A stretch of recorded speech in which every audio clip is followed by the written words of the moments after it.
Early that morning, the villagers gathered in groups, whispering in fear and confusion, saying, "This has never happened before.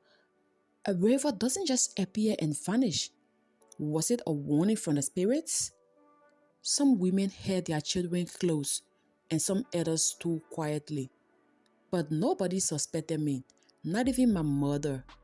I stood at the edge of our hut watching the village from a distance, my heart heavy and my hands trembling slightly, whispering to myself, "It came because of me. I brought this calamity here." And I felt guilt burning inside my chest like fire under my skin, because for the first time since I ran away, I realized something painful. Even far away from my original village, fate still had a way of finding me. That same afternoon, my mother looked tired from all the village confusion, but she still forced a gentle smile at me and said, My daughter, maybe the river was just angry last night, but it has passed now. But I swallowed hard and whispered, No, Mama. Then she turned quickly. Sensing something strange in my voice, she Maya, asked. what is it?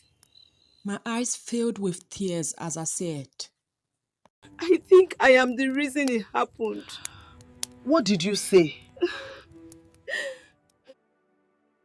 Then I gathered courage and spoke the truth slowly, like each word was painful to release. And I told my mother everything, how I had been chosen in my former village, how they wanted me to become the next water goddess, and how it would mean giving up my life as a normal person, never marrying, never having children, never living like other women. I explained that becoming immortal was not my dream, because my dream was simple: to live, to love, and to have a family of my own. And I cried. I ran away, Mama. I ran away because I didn't want that life. My mother stared at me, shocked, but instead of anger, her face softened, and she reached out and held my hands tightly and said, Exactly my point. You can never become a water goddess, Maya. Never. I wiped my tears and asked, Mama, what do you mean I can never become one? And my mother sighed deeply, like she had been hiding a heavy secret for too long. Then she spoke carefully. A year ago, when I had nothing, a man provided for me by giving me a farmland to farm on. He saved me from hunger, but he didn't do it for free because he only asked for one thing in return.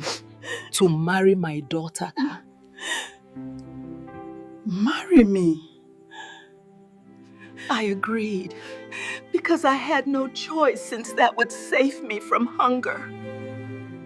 I felt like the world was spinning around me because I was caught between two fates: becoming an immortal water goddess or marrying a man old enough to be my father, a stranger I had never even met.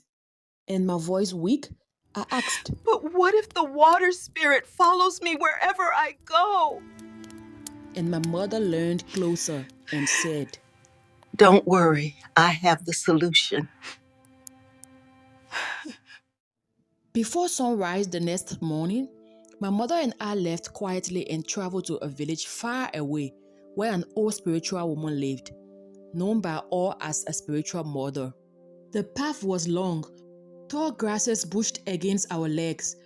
The wind whispered through palm trees, and I kept turning my head, scared that water would appear behind me again, until we finally reached the spiritual woman's compound. The spiritual woman was old, her eyes sharp and mysterious like she could see beyond the world, and she listened to my story without blinking, then spoke calmly. The river spirit has chosen this girl, but she is resisting. Please protect my daughter. I do not want to lose her. The old woman nodded slowly and prepared a charm made from sacred herbs, river stones, and woven strings. then tie it carefully around my waist and whisper prayers, but warned. This charm will hide you for some time, but it cannot fight fate forever. I didn't care about the warning because all I wanted was peace. When we returned home, the village remained quiet with no strange storms, no sudden rivers, and no supernatural sounds. As days passed, everything seemed normal again, and my mother smiled proudly at me and said, You see, daughter? I told you. It worked. Days turned into weeks. The villagers began to relax. Children returned to playing, women returned to their farms, wild men returned to fishing and hunting, and people stopped talking about the river, believing the strange night was only a bad memory. And I began to breathe again, helping my mother on the farm, fetching water without fear, and even laughing sometimes. The charm stayed hidden under my wrapper close to my skin. And each peaceful day made me believe more strongly that maybe I've escaped it. And maybe I could finally live the life I wanted. But my mother never forgot her promise because she had made an arrangement. And now that I was protected, she decided it was time to fulfill it. One evening, my mother and I walked to meet the man who she talked about. The man was worthy and respected with great beard.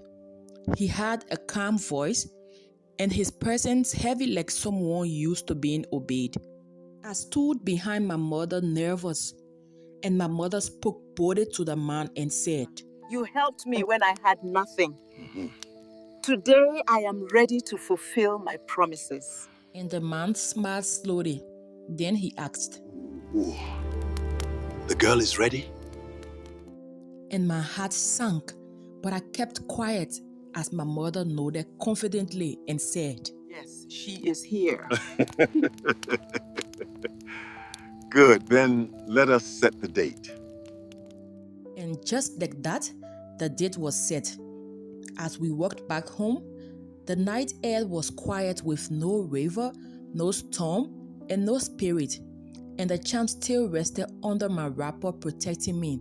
And for the first time, I allowed myself to believe something dangerous, that maybe my fate had finally changed.